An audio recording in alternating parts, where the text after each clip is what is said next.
Esto es Artios, equipando obreros para la misión de Dios. Bienvenidos a Exégesis 13, una nueva edición del Ministerio Artios, donde nuestra motivación es multiplicar obreros para la misión de Dios. La convicción ministerial que nos mueve aquí en el Ministerio de Artios fue expresada sucintamente por el apóstol Pablo, escribiendo a su hijo Timoteo, su hijo espiritual y ministerial. En 2 de Timoteo capítulo 2, versículo 15, Pablo le dice: procura con diligencia presentarte a Dios aprobado como obrero que no tiene de qué avergonzarse, que usa o traza rectamente la palabra de verdad. Y esa expresión, trazar rectamente la palabra de verdad, alude al proceso interpretativo que utilizamos para precisamente poder presentar correctamente la palabra de Dios cuando la exponemos. Por eso aquí en Artios hemos enfatizado el tema de la hermenéutica, la exégesis, la correcta interpretación del texto bíblico. Este es ya nuestro video número 13 acerca del tema de la exégesis, y finalmente es nuestro último video acerca de la exégesis. Por eso quisiera empezar con un repaso de los componentes principales que hemos venido hablando en cuanto a una correcta interpretación de la palabra de Dios.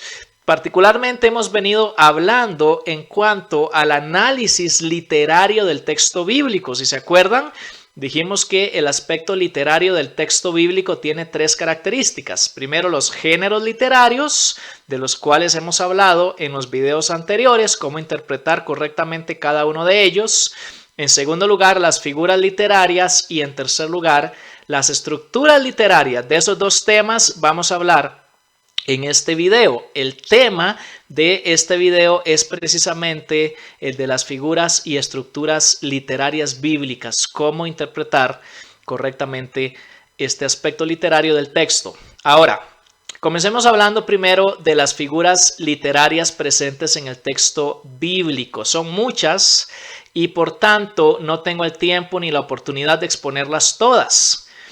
Quiero hacer un listado de ellas, quiero sugerirte algunas fuentes bibliográficas donde tú puedas buscar información sobre cada una de estas figuras literarias, y finalmente quisiera poner un ejemplo en el texto bíblico de cómo debemos tomar en cuenta el estudio de las figuras literarias. Decía anteriormente y repito, son muchas las figuras literarias. Un listado completo no es posible, pero podemos incluir la metáfora, el símil, la personificación, los patrones numéricos, el merismo y muchos otros más. Ahora, quiero sugerirte dos libros que te pueden ayudar en el estudio y en la mejor comprensión de las figuras literarias del texto bíblico. El primero se llama Claves de Interpretación Bíblica.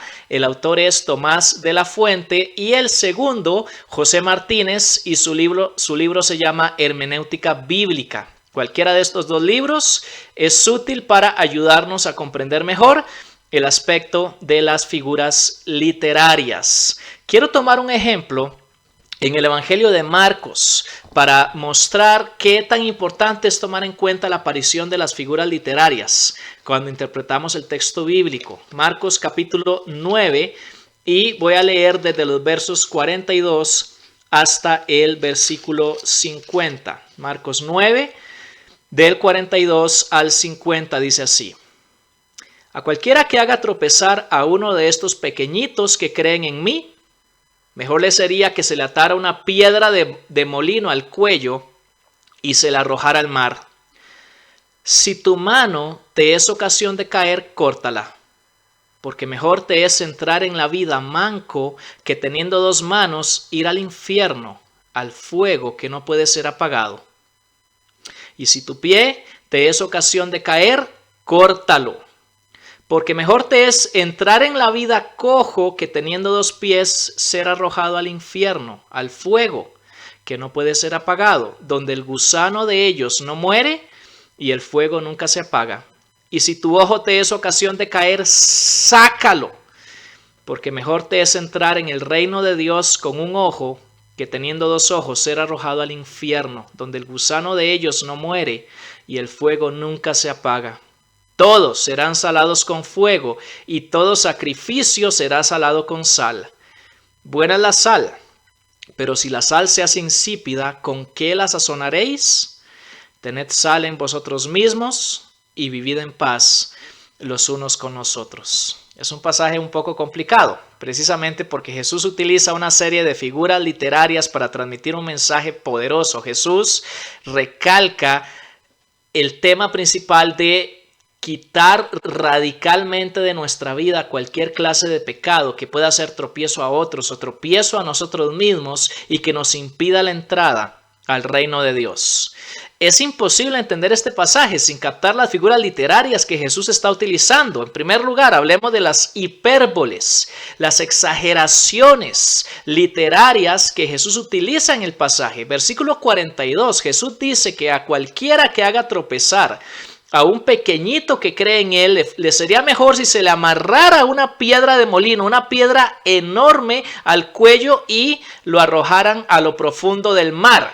¿Debemos tomar esto literalmente? Por supuesto que no. Jesús está diciendo que la persona que haga tropezar a un pequeñito que cree en él es digna de un castigo enorme por parte de Dios. Para transmitir ese mensaje, él utiliza la figura de la hipérbole, una exageración intencional. Más adelante, los versos 43, 45 y 47, 3 veces Jesús repite la misma idea. Él dice, si tu mano te es ocasión de caer, córtala. Si tu pie te es ocasión de caer, córtalo. Si tu ojo te es ocasión de caer, sácalo. Porque es mejor entrar en la vida manco, cojo y tuerto que ir al infierno. ¿Cuál es el mensaje que Jesús transmite a través de esta exageración, esta hipérbole triple que él utiliza? Ser radical, con quitar el pecado de tu vida que te puede llevar a la perdición eterna. No debemos tomar esto literalmente, por favor no lo hagas. Tú que me estás viendo y escuchando, no vayas a tomar estas palabras de Jesús de manera literal, sino que debemos captar que el sentido de las figuras literarias que Jesús utiliza es para darle fuerza al mensaje que él está transmitiendo. El pasaje está lleno de hipérboles. Otra de las figuras literarias que Jesús utiliza en ese pasaje de Marcos es lo que podríamos llamar el terror literario. Si Jesús estuviera escribiendo el guión de una película de terror, sería Marcos 9, 42 al 50, donde él presenta no solamente esta imagen terrorífica de una persona a la cual se le ata el cuello una piedra de molino y se le arroja a lo profundo del mar, y podemos imaginarnos cuando esa persona se va hundiendo y tratando de luchar para poder respirar. Es una imagen terrorífica, especialmente para los primeros lectores que consideraban la muerte por ahogamiento una de las peores muertes que una persona pudiera experimentar. Pero por si fuera poco, esta imagen que quiere transmitir terror que Jesús utiliza, las imágenes de amputarse uno mismo, miembros de su cuerpo en sí mismas, transmiten esa idea de terror. Y ni qué decir de las imágenes del Gehenna, del lugar de tormento y castigo eterno que Jesús está presentando en el pasaje. No debemos tomar esas imágenes de manera literal. Cuando Jesús habla de un fuego que no se apaga, de un gusano que nunca muere, él está utilizando esta figura que podríamos llamar terror literario para transmitir la horripilante destrucción que los seres humanos que no quiten el pecado de su vida mediante la fe en Jesús van a experimentar en la perdición eterna. Jesús se vale de una imagen vívida que las personas de ese tiempo tenían. A las afueras de Jerusalén, la capital de Israel en ese tiempo, había un basurero municipal que se llamaba precisamente Gehenna, donde las personas acostumbraban a quemar la basura. Imagínate un lugar lleno de basura, lleno de gusanos por causa de la basura, donde hay fuego las 24 horas del día precisamente porque quemaban esa basura.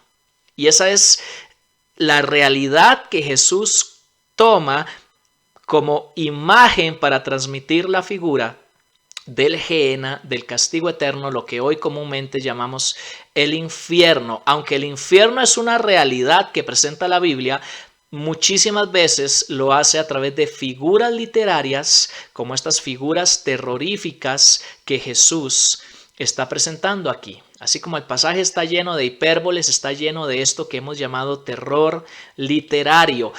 Y Jesús utiliza estas figuras, repito, para transmitir con fuerza el mensaje de que es preferible amputar el pecado de la vida, tomando medidas radicales, que ir a la perdición eterna.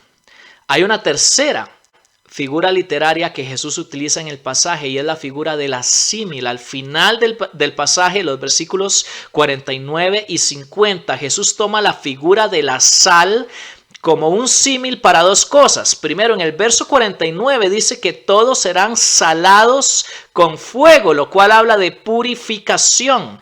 Y en el versículo 50 Jesús dice que la sal es buena, pero si se hace insípida no sirve para nada, y que debemos tener sal en nosotros mismos. La purificación que la sal trae a nuestras vidas nos va a llevar a una comunión mutua a través del servicio de los unos a los otros y de la paz los unos con nosotros. El símil que Jesús utiliza tiene que ver con la sal como la figura de aquello que nosotros debemos tener en nuestras vidas para purificación y para comunión.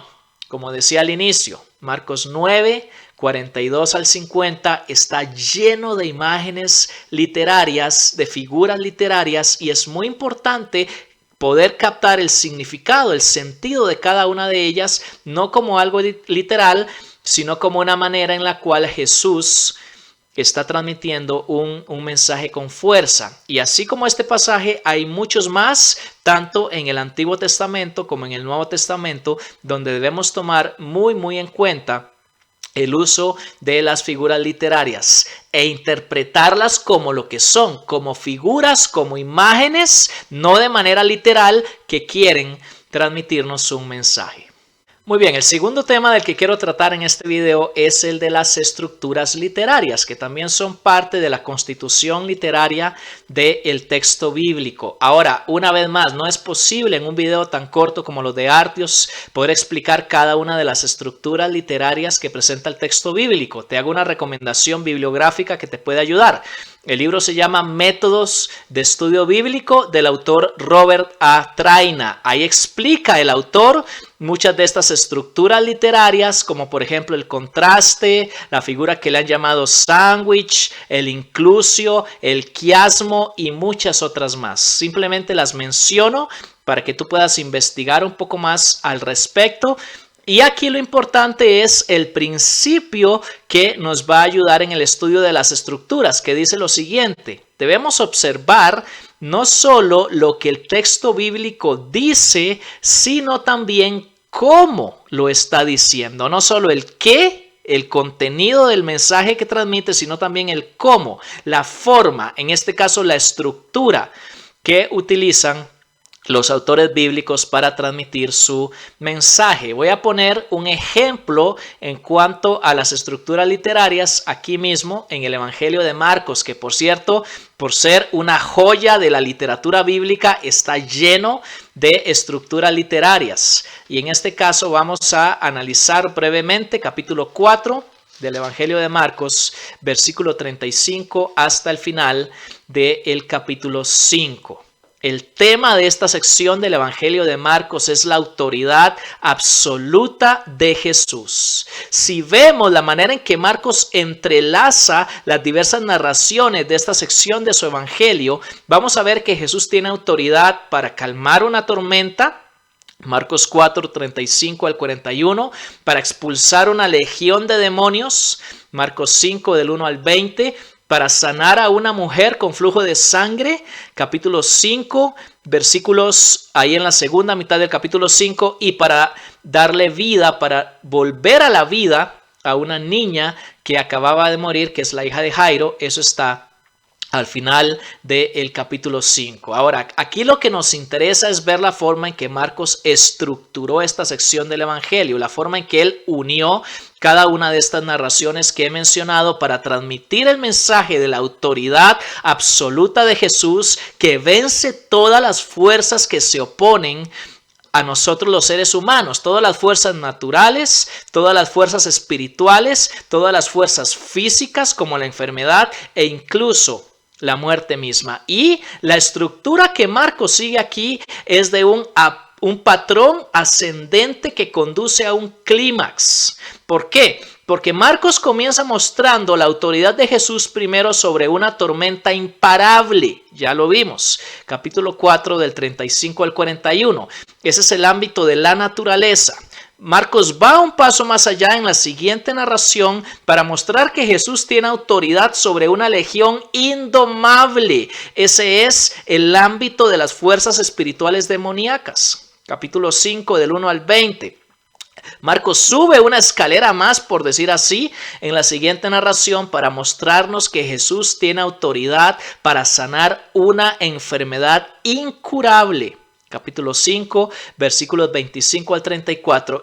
Marcos va ascendiendo en ese patrón. El ámbito natural, el ámbito espiritual, el ámbito físico y el clímax de la estructura tiene que ver con Jesús venciendo la muerte invencible cuando Él resucita a la hija de Jairo. Capítulo 5 del 35 al 43. El clímax de la autoridad absoluta de Jesús tiene que ver con la resurrección de la hija de Jairo. Ese es el patrón estructural que Marcos está siguiendo para enfatizar el tema de la absoluta autoridad de Jesús.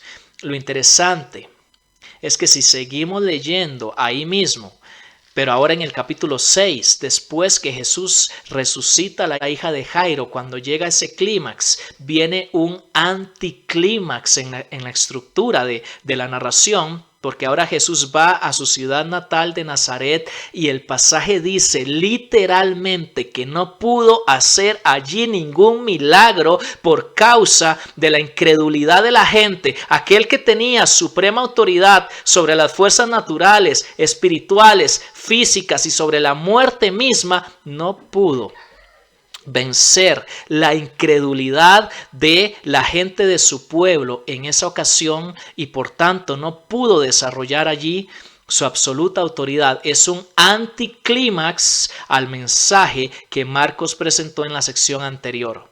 Ahora, tendremos que esperar hasta el capítulo 9 del Evangelio de Marcos para ver cómo finalmente Jesús sí logra vencer la incredulidad, que es la fuerza mayor que impide la manifestación de su supremo poder y autoridad. Estamos observando no solo lo que dice el texto bíblico, sino también cómo lo dice.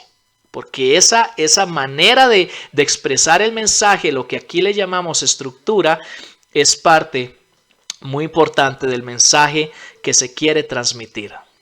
Así que esto es lo que tiene que ver con el estudio de las figuras y las estructuras literarias del texto bíblico. Y por ser este el último video, el número 13, en cuanto a la exégesis, quiero hacer un repaso de todo lo que hemos venido hablando acerca de la exégesis en estos 13 videos y recordar los 3 componentes principales que debemos tomar en cuenta para una correcta exégesis bíblica.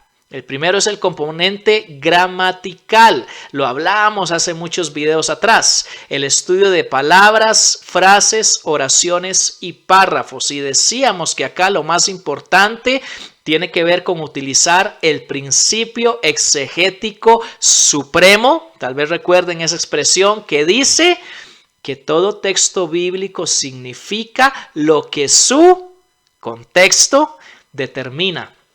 ¿Qué significa? Es el principio exegético supremo y debemos tomarlo en cuenta en el aspecto gramatical del estudio bíblico. El segundo componente para una correcta exégesis tiene que ver con la historia y la cultura. Dijimos que todos los textos bíblicos, todos los libros bíblicos reflejan la historia, la cultura de su propio tiempo y hay que tomar en cuenta esos elementos en la exégesis. Y hemos venido hablando últimamente del aspecto de la literatura, el aspecto literario que ya mencionamos al inicio, tiene que ver con los géneros, figuras y estructuras literarias. Estos 3 componentes, la gramática, la historia y cultura y la literatura bíblica, debemos tomarlos en cuenta los 3 para una correcta exégesis, una correcta interpretación de la palabra de Dios.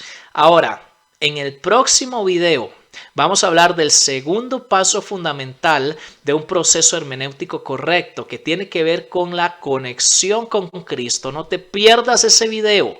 Considero que es uno de los temas más importantes relacionados con una correcta hermenéutica, así que te invito a que lo veas en la siguiente edición de Artios.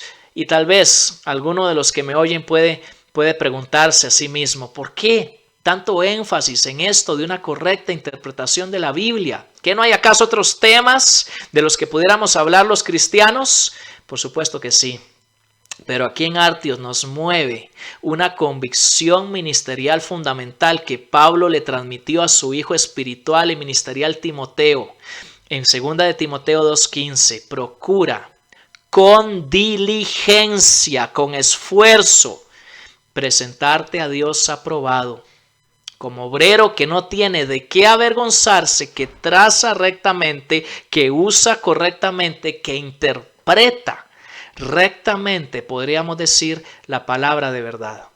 Por eso hemos enfatizado la exégesis a lo largo de estos 13 videos y por eso vamos a seguir hablando de hermenéutica también en los siguientes videos aquí en Artios. Yo soy Mauricio Acuña y que el Señor te bendiga.